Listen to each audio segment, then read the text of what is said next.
Kalau tuan pergi memancing, ada seorang masalah. Jangan lupa membawa umpan.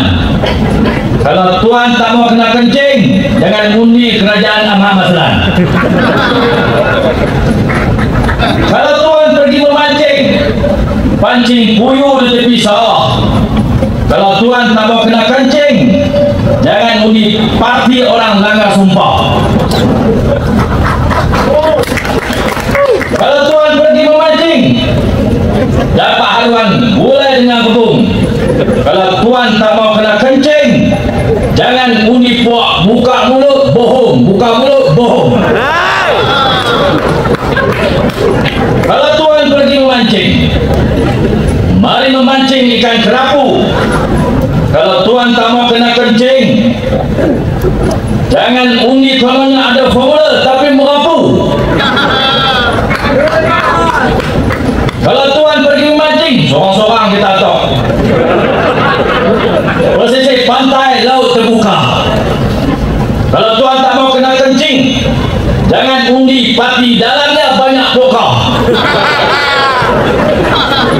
Kalau tuan pergi memancing, bawa keli, sepak dan puyuh. Kalau tuan tak mau kena kencing, jangan undi menteri gelek, gol dan hijau. Apa lagi?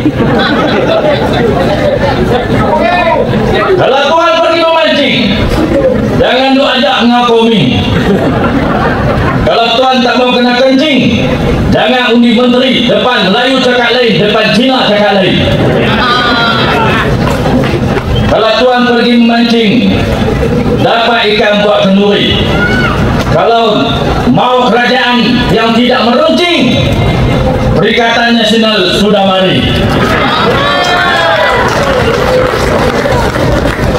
Tuan sekalian, kalau tak atok pantun pun jenuh atok lah kuat ni.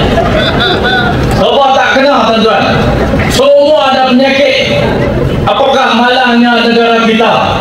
Ada kerajaan, ada menteri, tapi rakyat boleh bocak seorang-seorang.